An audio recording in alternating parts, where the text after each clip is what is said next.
The 5th century in Greece started off with the Persian invasions and ended with the Peloponnesian War, and now we're entering into the 4th century in Greece. And as we enter into the 4th century, Thebes is the dominant city-state, but as we get into the mid-4th century, and especially the end of it, we will see that all of Greece gets dominated and then unified by the Macedonians or the Macedonians. And in particular, the first unifier here was Philip of Macedon, and this is a bust of him.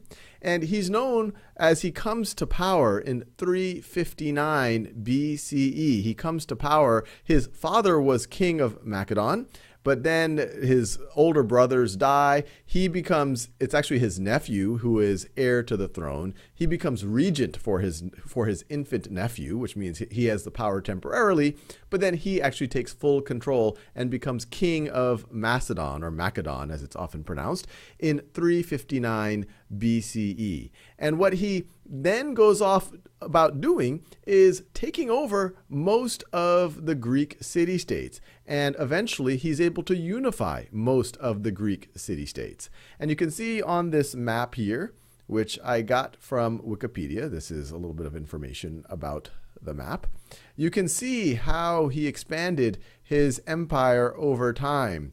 That, remember, 359 BCE, he becomes king of Macedon. In 352, he's moving into Thessaly. Then in the 340s, he's going into Thrace. So he's going into Thrace and Molossia. And Molossia is interesting. The king of Molossia, he ends up marrying the king of Molossia's daughter, Olympias, who ends up being Alexander the Great's mother. And she's a pretty interesting character, as we will see in a little bit. She was part of this cult that worshipped snakes. It is believed that she slept with snakes. But he goes off and continues to conquer. Eventually, he's able to subjugate most of the city-states of Greece, except for Sparta. And that takes us to 337, right over here, where he's able to establish the League of Corinth. It was only called the League of Corinth after the fact, but he gets the leaders of the significant city-states together in Corinth. That's why it's called the League of Corinth. And they swear their oath essentially to Philip, king of Macedon, who they call the hegemon. And what's really important about that is he's able to unify the Greek city-states outside of Sparta. And in doing so, he sets things up for his son, the famous Alexander the Great, to continue to unify Greece. Alexander the Great's actually able to subjugate Sparta. But then more famously, he goes off to conquer the entire Persian Empire and then beyond in his short life. And we'll have at least another video on that. But just to get a feel for what happened at the League of Corinth in 337 BCE, I will share this oath that the various city-states had to commit to. And it says, "I swear by Zeus, Gaia, Helios, Poseidon, and all the gods and goddesses, I will abide by the common peace, and I will neither break the agreement with Philip, nor take up arms on land or sea, harming any of those abiding by the oaths. Nor shall I take any city or fortress, nor harbor by craft or contrivance, with intent of war against the participants of the war.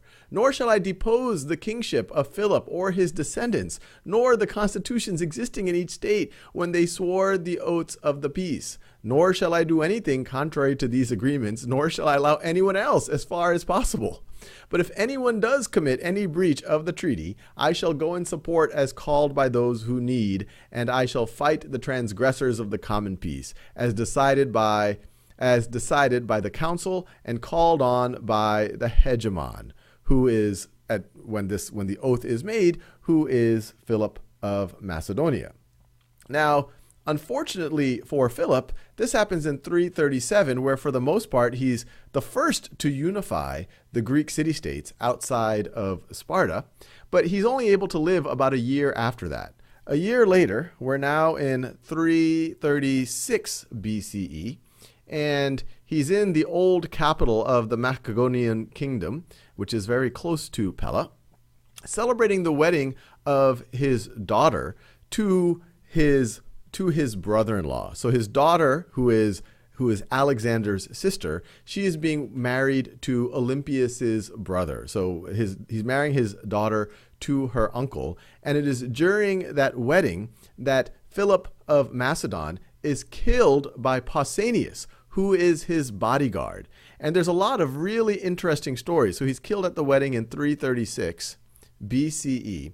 And there's a lot of really interesting stories about what the motivation for Pausanias was. There are many accounts that say that Pausanias was Philip's lover. He was on some level jealous, and he was on some level because another relative of Philip affronted Pausanias, and Philip didn't go to defend him.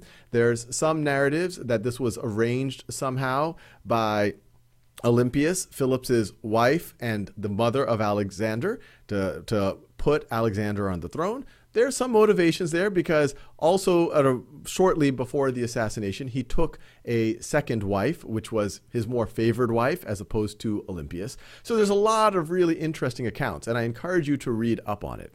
But the interesting thing is after he gets assassinated, well, then there's a bit of a scramble for power, but it leaves Alexander the Great, or eventually Alexander the Third officially, but eventually Alexander the Great becomes the hegemon, and he's eventually, in his short life, he's only 20 years old when he becomes king. He's able to, as we'll see in the next few videos, take over all of the Persian Empire and beyond, and subjugate Sparta. So he further unifies the Greeks and takes on the mighty Persian Empire.